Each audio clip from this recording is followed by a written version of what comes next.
Hello दोस्तों, मैं हूं नीरज और आप देख रहे हैं स्टडी कॉमर्स। और आज हम इस वीडियो में बिजनेस के बारे में पढ़ने वाले हैं। इस वीडियो में मैं आपको बताऊंगा कि बिजनेस टर्म का क्या मतलब है, बिजनेस क्या है और उसके डिफरेंट एस्पेक्ट्स के बारे में बात करने वाले हैं। और ये वीडियो आपके टीजीटी पीजीटी कॉमर्स एग्जाम के लिए इम्पोर्टेंट है और केवीएस पीजीटी कॉमर्स के लिए भी इम्पोर्टेंट है, तो इस वीडियो को एंड तक ज़रूर देखिएगा। आप हमारे लेक्चर के पीडीएफ भी डाउनलोड कर सकते हैं। सिर्फ आपको टेलीग्राम ज्वाइन करना है। टेलीग्राम का लिंक आपको डिस्क्रिप्शन में मिल जाएगा, या फिर आप इस दिए गए क्यूआर कोड को भी स्कैन करके में ज्वाइन कर सकते हैं और फ्री पीडीएफ डाउनलोड कर सकते हैं।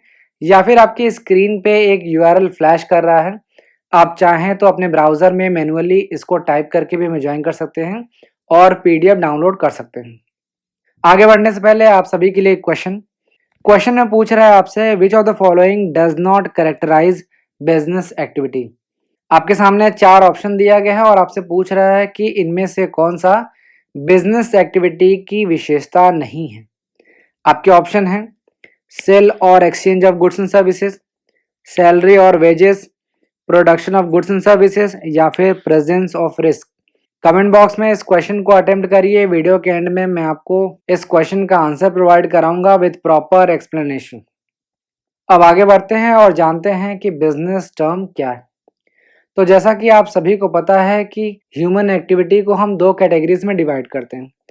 फर्स्ट है इकोनॉमिक एक्टिविटी और सेकंड है नॉन इकोनॉमिक एक्टिविटी। अब इकोनॉमिक एक्टिविटी क्या है और नॉन इकोनॉमिक एक्टिविटी क्या है, ये यहाँ पे आप जान लो। तो इकोनॉमिक, जैसे नाम से ही पता चल रहा है कि इकोनॉमिक का क्या मतलब, which is related to money.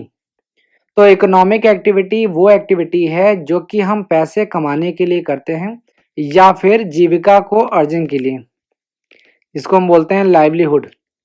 तो इस तरीके से इकोनॉमिक एक्टिविटी वो एक्टिविटी है जिसका इंटेंशन है पैसा कमाना या फिर जीविका को अर्जन करना या फिर लाइवलीहुड अर्न करना, तो उसे हम इकोनॉमिक एक्टिविटी कहते हैं। दूसरी तरफ नॉन इकोनॉमिक एक्टिविटी वो एक्टिविटी है जो कि हम पैसे कमाने के लिए नहीं करते बल्कि आउट ऑफ लव करते हैं।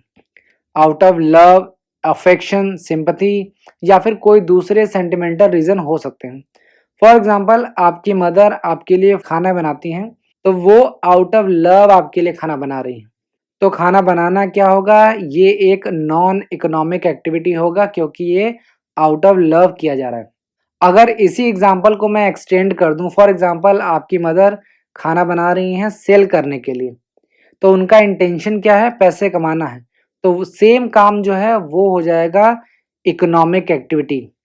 तो डिफरेंशिएट करना आपको पता होना चाहिए। कोई भी एक्टिविटी इकोनॉमिक एक्टिविटी है या नॉन इकोनॉमिक एक्टिविटी है, इसको जानने के लिए आपको इंटेंशन जानना होगा।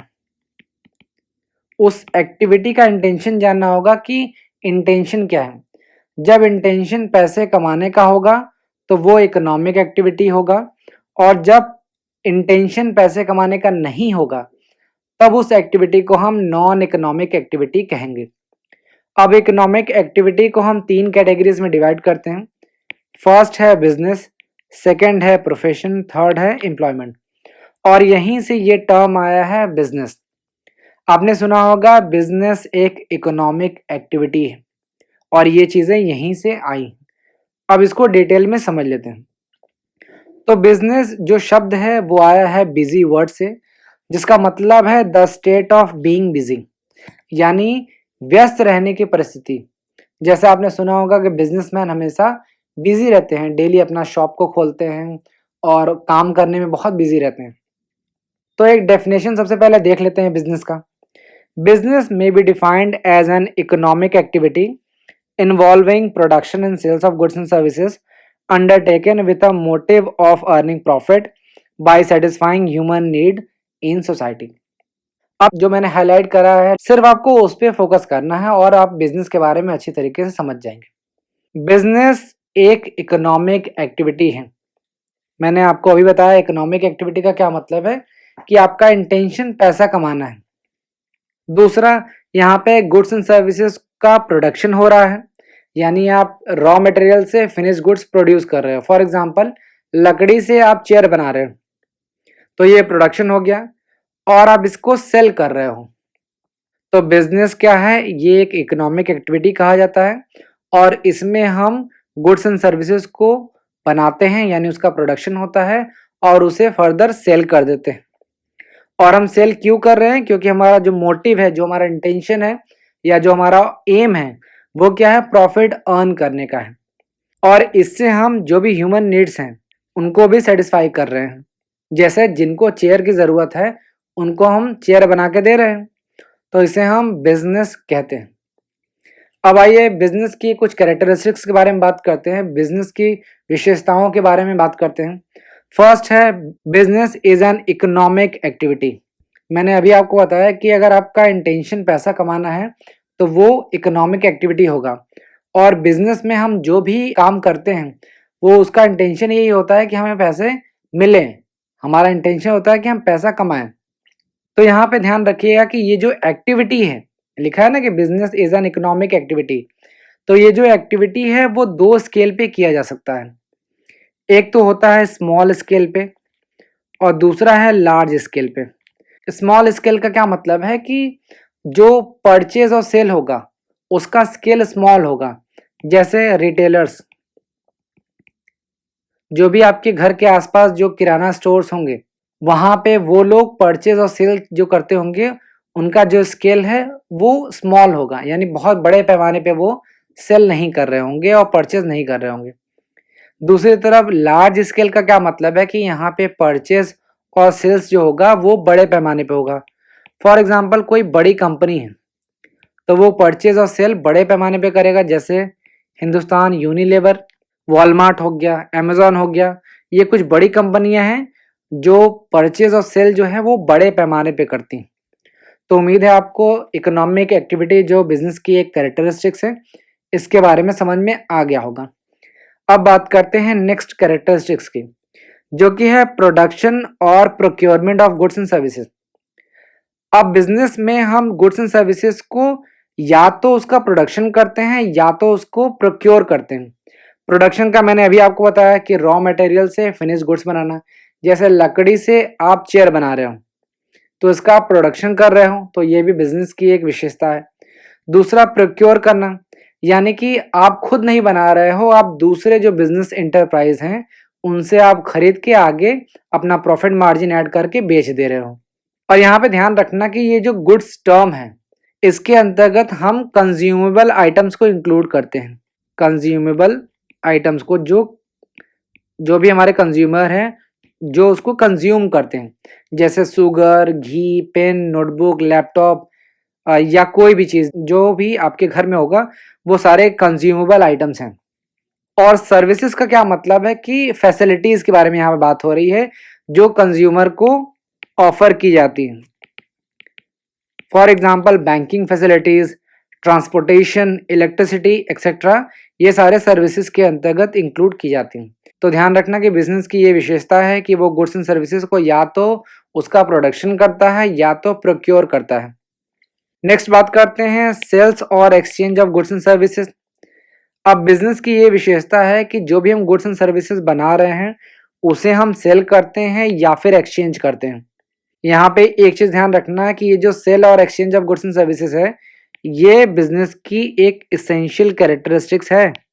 ये सबसे इम्पॉर्टेंट विशेषता है, महत्वपूर्ण विशेषताओं में से एक है। क्योंकि आप समझो कि बिजनेस करने का इंटेंशन क्या होता है। आप जो गुड्स एंड सर्विसेज बना रहे हो वो आप पर्सनल यूज के लिए तो नहीं बना रहे हो, आप चाहते हो कि उसे कंज्यूमर तक उसको बेचा जा सके। तो सेल करना ये इंपॉर्टेंट एलिमेंट है। सपोज कर लो कि आपने कोई गुड्स प्रोड्यूस किया लेकिन आपने जनरल पब्लिक को, जो कंज्यूमर हैं, उनको नहीं बेचा बल्कि आपने उसे पर्सनल कंजम्पशन के लिए रख दिया, तो ऐसे ट्रांजैक्शन को हम बिजनेस एक्टिविटी नहीं कहेंगे। जैसे मैंने आपको एग्जांपल बताया स्टार्टिंग में कि आपकी मदर आपकी फैमिली मेंबर के लिए या आपके लिए खाना बना रही हैं, तो क्या इनका इंटेंशन सेल करने का था? नहीं। तो इसे आप बिजनेस एक्टिविटी नहीं कह सकते। तो सेल करना ये बहुत ही ज़्यादा इसेंशियल कैरेक्टरिस्टिक्स है बिजनेस का। बिजनेस में जो भी गुड्स एंड सर्विसेज हम बना रहे हैं उसे सेल करना या एक्सचेंज करना मोस्ट इम्पॉर्टेंट है।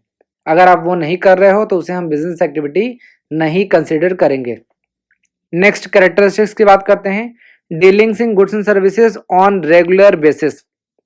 ये भी एक इम्पॉर्टेंट कैरेक्टरिस्टिक्स है बिजनेस की, कि जो भी हम गुड्स एंड सर्विसेज में डील कर रहे हैं वो रेगुलर बेसिस पे होना चाहिए। आपने अभी देखा कि बिजनेस का मतलब क्या है, the state of being busy.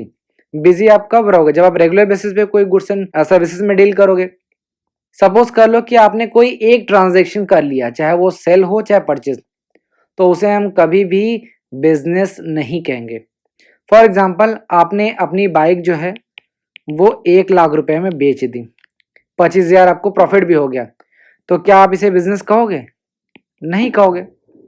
दूसरी तरफ आपका एक बाइक का शॉप है, वहां पे आप रेगुलर बेसिस पे बाइक को बेचते हो, तो उसे हम बिजनेस कहेंगे। ध्यान रखना कि बिजनेस रेगुलर बेसिस पे होना चाहिए। ये सिंगल ट्रांजैक्शन को हम कभी भी बिजनेस में कंसीडर नहीं करते। नेक्स्ट है प्रॉफिट अर्निंग। आप सभी जानते हो कि लॉन्ग टर्म में अगर किसी बिजनेस में प्रॉफिट नहीं हो रहा है तो वो सरवाइव नहीं कर सकता। तो बिजनेस की ये विशेषता है कि वो इसीलिए स्टैब्लिश किया जाता है ताकि बिजनेसमैन प्रॉफिट अर्न कर सके। नेक्स्ट है अनसर्टेनिटी ऑफ रिटर्न। रिटर्न का क्या मतलब है? प्रॉफिट। आप बिजनेस में बहुत मेहनत कर रहे हो, आपने इन्वेस्टमेंट किया है, आप अपना समय दे रहे हो, सारा एफर्ट लगा रहे हो, लेकिन क्या बिजनेस में रिटर्न सर्टेन है? क्या आपको लगता है कि आप इतना इन्वेस्ट कर रहे हो, अपना समय, पैसा, सब कुछ लगा रहे हो, क्या आप कह सकते हो गारंटी के साथ कि मुझे प्रॉफिट होगा ही होगा? आप नहीं कह सकते। इसका क्या मतलब है कि जो प्रॉफिट है या रिटर्न है वो अनसर्टेन है, फिक्स्ड नहीं है। ये कभी होगा, यानी कभी हो सकता है प्रॉफिट आपको हो और कभी हो सकता है आपको प्रॉफिट ना हो। तो अनसर्टेनिटी ऑफ रिटर्न होता है इसमें। नेक्स्ट है एलिमेंट ऑफ रिस्क। रिस्क का क्या मतलब है? लॉस। बिजनेस में हमेशा रिस्क होता है, यानी कि लॉस होने के चांसेस हैं। अब ये रिस्क जो है वो बहुत सारे फैक्टर से रिलेटेड है, जैसे change in consumer taste and preference और फैशन। यानी कंज्यूमर के टेस्ट और प्रेफरेंस में या फैशन में अगर कोई चेंज आ जाए तो कंज्यूमर उस प्रोडक्ट को नहीं परचेज करेगा, और ऐसे में आपको लॉस होने के काफ़ी चांसेस हैं। नेक्स्ट है change in method of production. जिस मेथड से आप प्रोडक्शन कर रहे थे आपने वो मेथड चेंज कर दिया, उसके वजह से भी आपको रिस्क हो सकता है। सपोज कर लीजिए कि आपके कंपनी में स्ट्राइक हो गया या फिर लॉकआउट हो गया। स्ट्राइक का क्या मतलब है? एम्प्लॉय काम नहीं कर रहे हैं। लॉकआउट का क्या मतलब है? तालाबंदी, बंद हो गया आपका बिजनेस, आपका जो फैक्ट्री है वो बंद हो गया। तो ऐसे में जब प्रोडक्शन नहीं होगा तो आपको लॉस होगा ही होगा। इसी तरीके से जो कंपटीशन है वो बढ़ जाए, आपके कॉम्पिटिटर जो हैं वो कम प्राइस में अच्छा प्रोडक्ट देने लगे, तो वहाँ पे भी आपको लॉस होगा क्योंकि आपका प्रोडक्ट कोई परचेज नहीं करने वाला। इसी तरीके से फायर, थेफ्ट या एक्सीडेंट, आपके फैक्ट्री में आग लग जाए या चोरी हो जाए या कोई भी एक्सीडेंट हो जाए या फिर कोई नेचुरल कैलामिटीज आ जाए, जैसा इस समय आप देख रहे हो उत्तराखंड में हो रहा है, तो वहाँ पे जो भी फैक्ट्रीज होंगी वो अफेक्ट होंगी। तो ये कुछ कैरेक्टरिस्टिक्स हैं बिजनेस की। अब बढ़ते हैं आगे।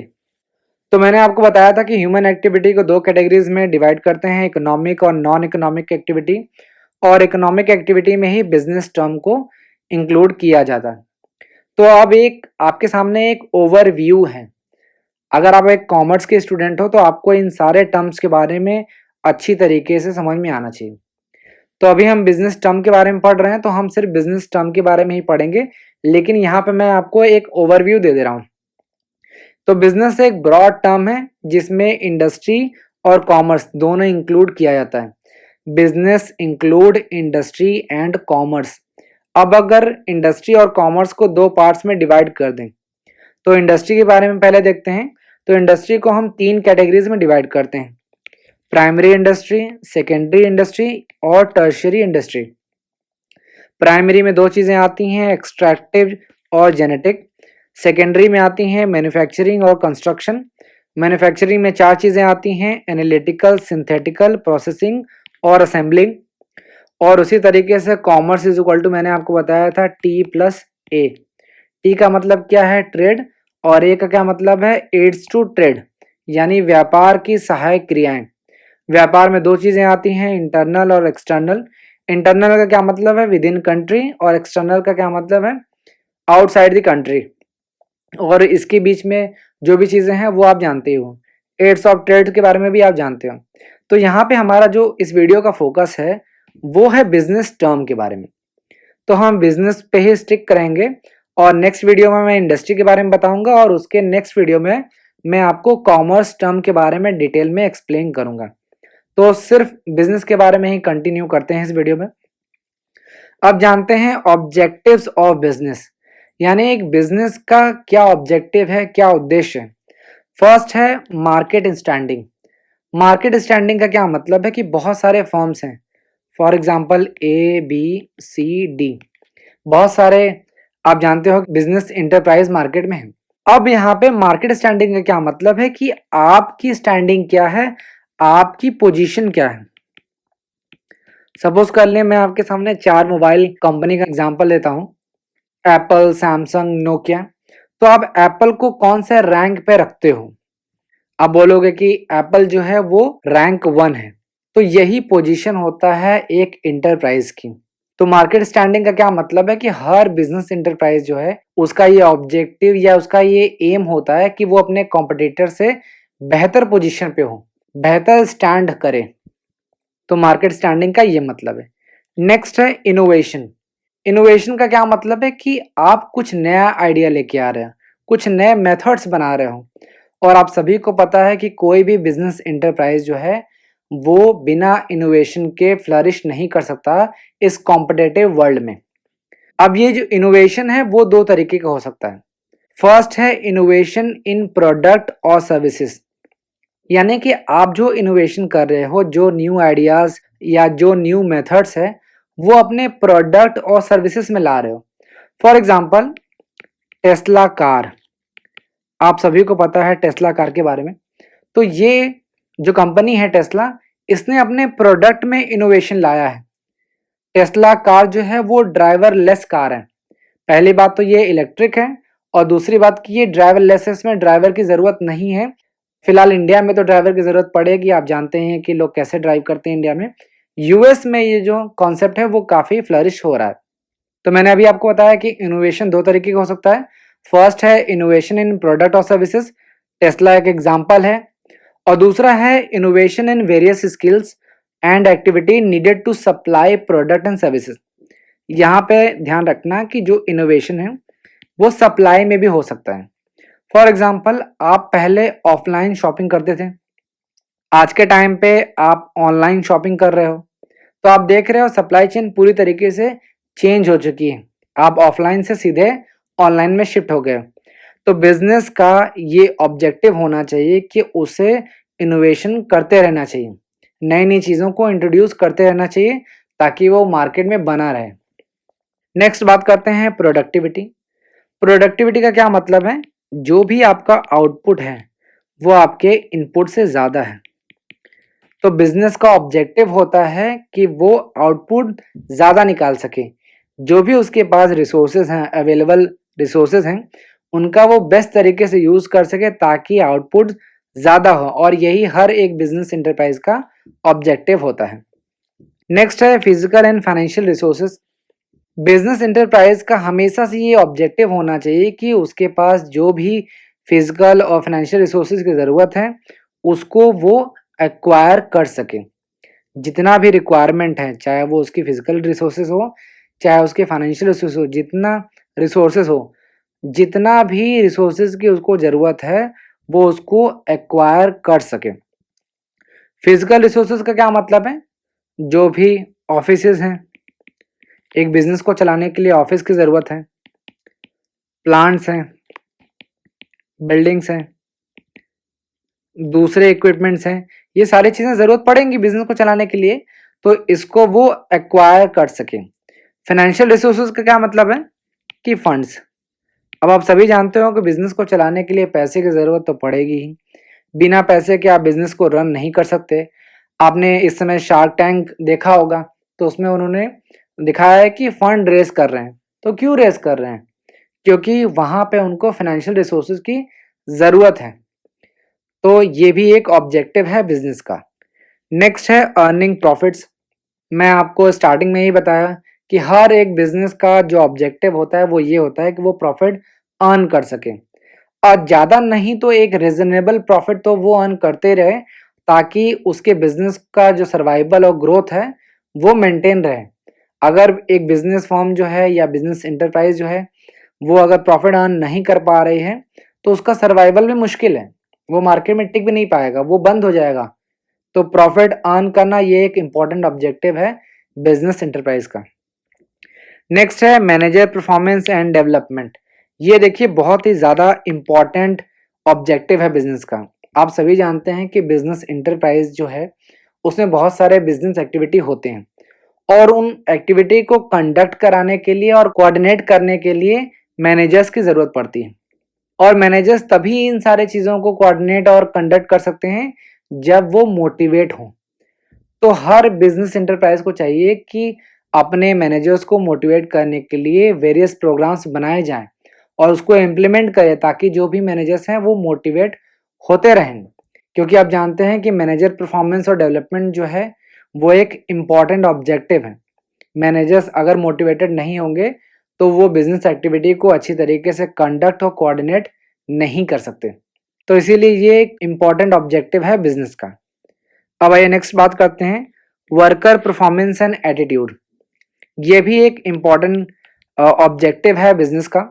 वर्कर्स परफॉर्मेंस और एटीट्यूड ये बताता है कि जो वर्कर हैं उनका कंट्रीब्यूशन प्रोडक्शन और प्रॉफिटेबिलिटी भी कितना होगा। आप सभी जानते हैं कि वर्कर्स अच्छे तरीके से काम करेंगे तो प्रोडक्टिविटी आएगी, प्रॉफिटेबिलिटी होगी। कोई भी बिजनेस एंटरप्राइज है, अगर वर्कर वहाँ अच्छी तरीके से काम नहीं करेंगे तो क्या प्रोडक्टिविटी आएगी? क्या फर्म जो है या एंटरप्राइज है वो प्रॉफिट अर्न कर सकता है? नहीं कर सकता। तो इस तरीके से हर एंटरप्राइज को चाहिए कि वो अपने वर्कर्स की परफॉर्मेंस को इम्प्रूव कर सके, और जो वर्कर्स हैं उनकी तरफ से एक पॉजिटिव एटीट्यूड होना चाहिए काम को लेके। अगर ऐसा नहीं होगा तो वो अच्छे तरीके से काम नहीं कर सकते। अब आइए नेक्स्ट बात करते हैं सोशल रिस्पॉन्सिबिलिटी। बिजनेस का ये ऑब्जेक्टिव होना चाहिए कि वो अपने सोशल ऑब्लिगेशन को पूरा कर सके। सोशल रिस्पॉन्सिबिलिटी का क्या मतलब है कि फर्म की वो ऑब्लिगेशन जो सोसाइटी की तरफ है, जो सोसाइटी के सोशल प्रॉब्लम को सॉल्व करने के लिए की जा रही है। क्योंकि बिजनेस का सिर्फ ये इंटेंशन नहीं होना चाहिए कि वो सिर्फ पैसे कमाए, बल्कि सोसाइटी में जो भी प्रॉब्लम्स हैं उनको भी सॉल्व करें, ताकि सोसाइटी जो है वो सही रहे। फॉर एग्जाम्पल आप टाटा नमक यूज़ करते होगे, तो टाटा नमक क्यों बनाया गया? क्योंकि टाटा चाहता था कि जो बच्चों में आयोडीन की जो कमी है उसको दूर किया जा सके। तो आप ये देख रहे हो कि आयोडीन की कमी होना एक सोशल प्रॉब्लम है। तो बिजनेस का ये ऑब्जेक्टिव वहाँ पे था कि हम इस आयोडीन की कमी को दूर करेंगे, इसीलिए टाटा नमक लाया गया। तो यहाँ पे आपके सामने मैंने कुछ इंपॉर्टेंट ऑब्जेक्टिव बताया बिजनेस के। उम्मीद है आपको यहाँ तक चीज़ें समझ में आ रही होंगी। अब बढ़ते हैं आगे, बात करते हैं बिजनेस रिस्क की। तो सबसे पहले जान लो कि बिजनेस रिस्क क्या है। बिजनेस रिस्क क्या मतलब है कि इनएडिक्वेट प्रॉफिट और इवन लॉसेस। रिस्क का क्या मतलब है कि आपको बिजनेस में लॉस होने के चांसेस हैं, इसे हम बिजनेस रिस्क कहते हैं। और ये अनसर्टेनिटी या अनएक्सपेक्टेड इवेंट की वजह से हो सकता है। फॉर एग्जांपल आपका जो प्रोडक्ट है उसकी डिमांड मार्केट में कम हो गई हो, तो आप जानते हैं कि डिमांड कम हो जाएगी तो आपकी प्रॉफिट कम हो जाएगा और लॉसेस भी होने के चांसेस हैं। और ये कई कारणों से हो सकता है कि जो कंज्यूमर का टेस्ट और प्रेफरेंसेस है वो चेंज हो गया हो, या फिर कंपटीशन जो है वो बढ़ गया हो इसके वजह से, या और भी दूसरे कारण हो सकते हैं। अब डिटेल में जान लेते हैं कि टाइप्स ऑफ बिजनेस रिस्क क्या है। दो तरीके के बिजनेस रिस्क होते हैं। फर्स्ट है स्पेक्यूलेटिव रिस्क और सेकंड है प्योर रिस्क। स्पेक्यूलेटिव रिस्क क्या होता है? जिसमें आपको गेन प्लस लॉस दोनों होने के चांसेस हैं। और प्योर रिस्क का क्या मतलब है कि यहाँ पे आपको लॉस होने की पॉसिबिलिटी ज्यादा है। यानी कि स्पेक्यूलेटिव रिस्क में दो चीजें हो सकता है, प्रॉफिट भी हो सकता है, लॉस भी हो सकता है। और प्योर रिस्क में आपको लॉस होगा, सिर्फ प्रॉफिट नहीं हो सकता। तो आइए दोनों पढ़ते हैं। फर्स्ट है स्पेक्यूलेटिव रिस्क। स्पेक्यूलेटिव रिस्क में दोनों चीजों की पॉसिबिलिटी होती है, चाहे वो गेन हो चाहे वो लॉस हो। और ये जो गेन या लॉस है ये बहुत सारे चीज़ों की वजह से हो सकता है। जैसे आपका जो मार्केट कंडीशन है वो चेंज हो जाए, जिसमें हम डिमांड एंड सप्लाई का फ्लक्चुएशन इंक्लूड करते हैं, या फिर जो भी प्राइस है वो चेंज हो जाए, फैशन या कंज्यूमर का जो टेस्ट है वो चेंज हो जाए। यहाँ पे ध्यान रखना है गेन कब होगा, जब फेवरेबल मार्केट कंडीशन होगा। जब मार्केट कंडीशन आपके फेवर में होगा तो आपको गेन होगा, और जब इसके विपरीत अनफेवरेबल मार्केट होगा तो आपको लॉस हो सकता है। नेक्स्ट बात करते हैं प्योर रिस्क की। प्योर रिस्क में हम सिर्फ लॉस को इंक्लूड करते हैं या फिर नो लॉस।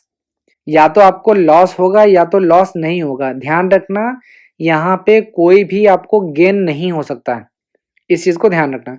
फॉर एग्जाम्पल आपके जो फैक्ट्री है उसमें आग लग जाता है, या उसमें चोरी हो जाता है, या फिर स्ट्राइक हो जाता है, तो ऐसे कंडीशन में आपको लॉस होने के चांसेस हैं।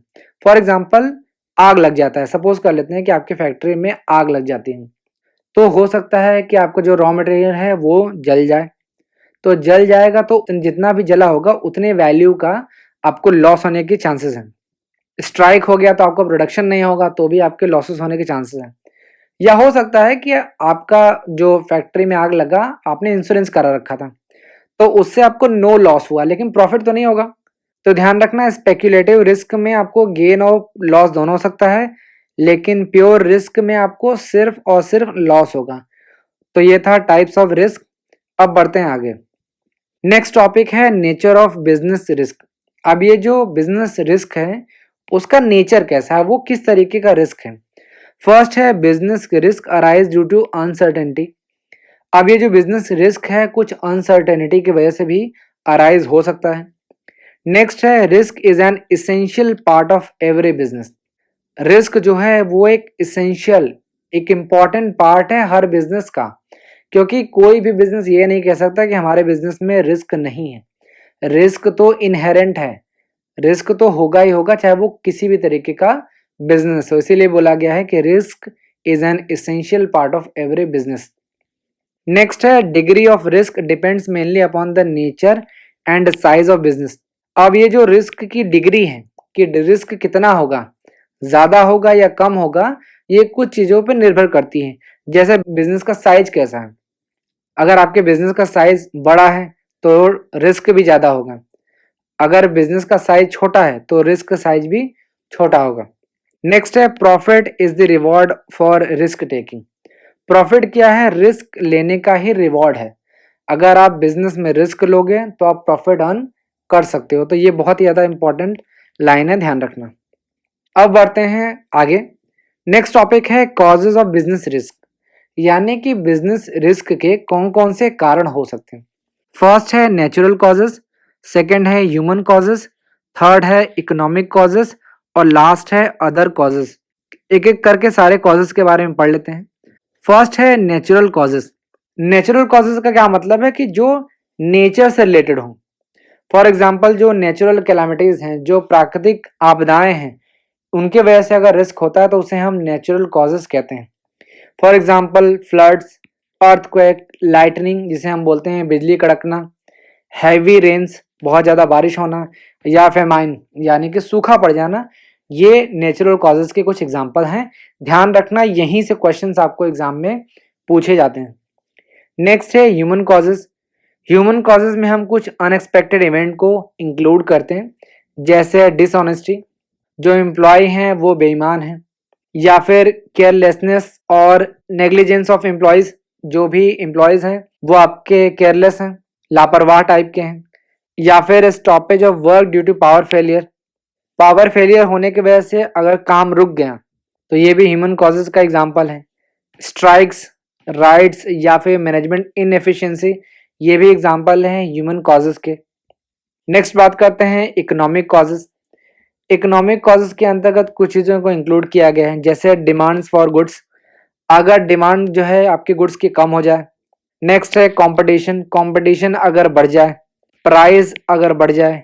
नेक्स्ट है collection of dues from customers, अगर ये कम हो जाए। नेक्स्ट है चेंज ऑफ टेक्नोलॉजी और मेथड ऑफ प्रोडक्शन, अगर आपने टेक्नोलॉजी में चेंज कर दिया, उसमें चेंज हो गया, या फिर प्रोडक्शन मेथड में चेंज हो गया और इसके वजह से रिस्क हो रहा है, तो इसे हम इकोनॉमिक कॉजेज कहेंगे। नेक्स्ट है अदर कॉजेज। कुछ अनफॉर्सीन इवेंट्स भी हो सकते हैं, जैसे पॉलिटिकल डिस्टर्बेंस, मैकेनिकल फेलियर जैसे जो भी बॉयलर है वो बर्स्ट हो जाना, या फिर जो फॉरेन एक्सचेंज है उसमें फ्लक्चुएशन हो जाना, ये अदर कॉजेज के अंतर्गत इंक्लूड किया जाता है। अब बात करते हैं कुछ बेसिक फैक्टर्स की। जब भी आप एक बिजनेस स्टार्ट करना चाहते हो तो आप कुछ फैक्टर को कंसीडर करते हो। फर्स्ट है selection of line of business. Selection of line of business का क्या मतलब है कि आप किस तरीके का बिजनेस करना चाहते हो, यानी बिजनेस का नेचर कैसा होगा फर्स्ट, और दूसरा टाइप ऑफ बिजनेस, किस तरीके का बिजनेस होगा। नेचर में हम जनरली वो बात करते हैं कि हमें कितना प्रॉफिट अर्न करना, यानी कि possibility of greater amount of profits. कुछ बिजनेस में आपने देखा होगा कि प्रॉफिट ज़्यादा होता है, कुछ बिजनेस में आपने देखा होगा कि प्रॉफिट कम होता है। तो आप किस तरीके का बिजनेस सेलेक्ट कर रहे हो, ये चीज़ें बहुत ही इंपॉर्टेंट है। तो बिजनेस स्टार्ट करने के लिए सबसे पहले हमें ये ध्यान रखना होगा कि हम कौन सा बिजनेस करना चाहते हैं। क्या हम वो बिजनेस करना चाहते हैं जिसमें प्रॉफिट ज़्यादा है, और ध्यान रखना कि जब आप प्रॉफिट ज़्यादा बोलते हो कि इस बिजनेस में प्रॉफिट ज़्यादा है, तो वहाँ पे रिस्क भी ज़्यादा होगा। इस चीज़ को ध्यान रखना चाहिए बिजनेस को स्टार्ट करने से पहले। नेक्स्ट है size of the business. Business का साइज कैसा होगा। बिजनेस का साइज का क्या मतलब है कि उसका जो ऑपरेशन है उसका साइज या फिर स्केल कितना बड़ा होगा, कितने बड़े पैमाने पे आप बिजनेस करोगे। अगर मैं स्मॉल स्केल की बात करूं तो कब आपको स्मॉल स्केल यूज करना चाहिए, अगर आपके प्रोडक्ट की डिमांड ज़्यादा नहीं और मार्केट कंडीशन जो है वो अनसर्टेन है, तो वहां पे आपको स्मॉल स्केल अपनाना चाहिए। दूसरी तरफ लार्ज स्केल की बात करें तो डिमांड अगर ज़्यादा है तो वहां पे आप लार्ज स्केल बिजनेस को अडॉप्ट कर सकते हो। नेक्स्ट है choice of form of ownership.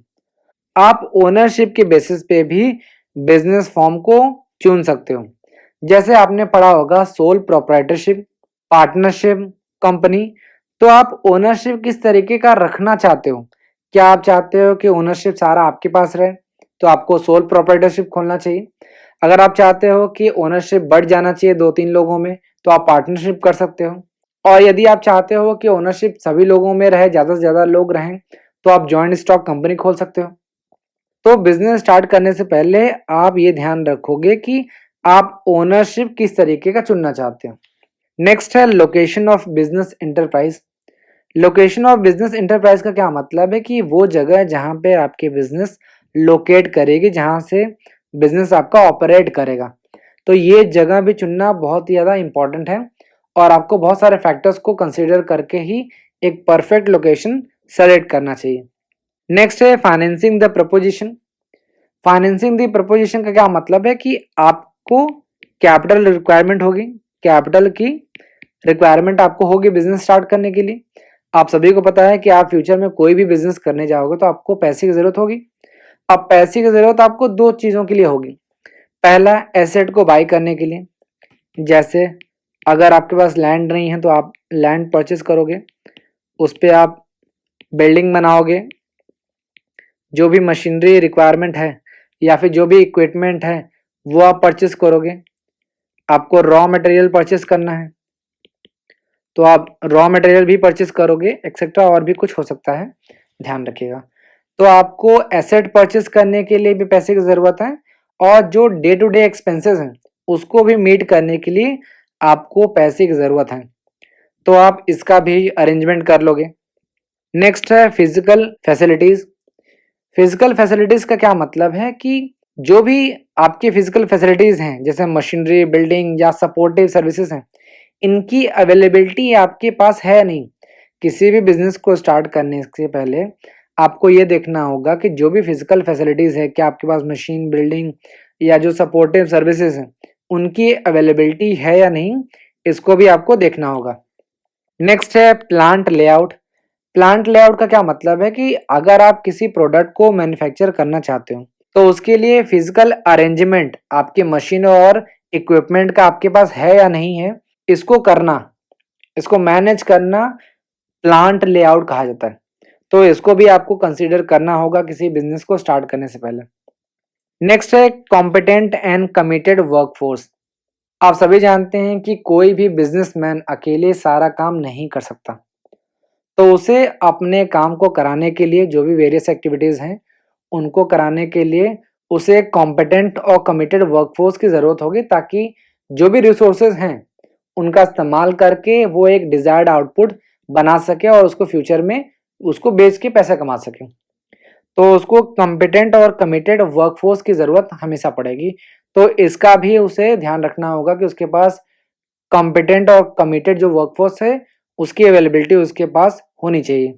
Next है टैक्स प्लानिंग। आप सभी को पता है कि इंडिया में या हर कंट्री में टैक्स लॉ है, जैसे इंडिया में जीएसटी है। तो आपको टैक्स प्लानिंग भी पहले से कर लेनी होगी किसी भी बिजनेस को स्टार्ट करने से पहले। लास्ट है लॉन्चिंग द इंटरप्राइज।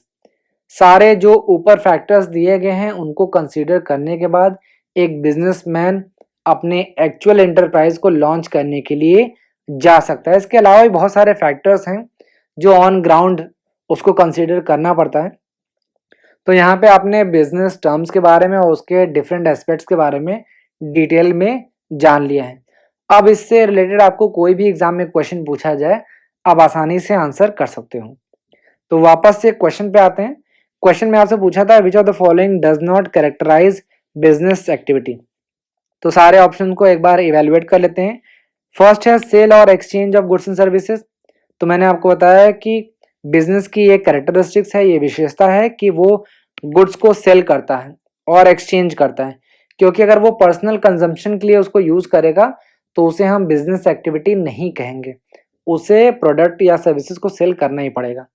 तो ये एक कैरेक्टरिस्टिक्स है। नेक्स्ट है production of goods and services. तो मैंने आपको बताया कि बिजनेस में रॉ मटेरियल से फिनिश गुड्स को प्रोड्यूस किया जाता है और ये बिजनेस की एक कैरेक्टरिस्टिक्स है। तो ये भी एक कैरेक्टरिस्टिक्स है। नेक्स्ट है प्रेजेंस ऑफ रिस्क। तो कोई भी बिजनेस बिना रिस्क के नहीं चल सकता। आप सभी को पता है कि हर बिजनेस में रिस्क तो होता ही होता है, और रिस्क का क्या मतलब है? लॉस होने की पॉसिबिलिटी हमेशा बनी रहती है। तो ये भी एक कैरेक्टरिस्टिक्स है। लास्ट है सैलरी और वेजेस। तो ये बिजनेस एक्टिविटी की कैरेक्टरिस्टिक्स को नहीं बताता। तो पूछा है which of the following does not characterise business activity. तो करेक्ट आंसर हो जाएगा बी, सैलरी और वेजेस। तो ये था बिजनेस पे एक छोटा सा लेक्चर। उम्मीद है आपको ये वीडियो पसंद आया होगा। अगर आपको कोई भी डाउट है तो आप कमेंट बॉक्स में बता सकते हैं। अगर आपके कोई फीडबैक है तो वो भी आप हमें कमेंट बॉक्स में बता सकते हैं, और हम अपने आप को इम्प्रूव करने के लिए हमेशा आप सबके लिए काम करते रहेंगे। Thank you.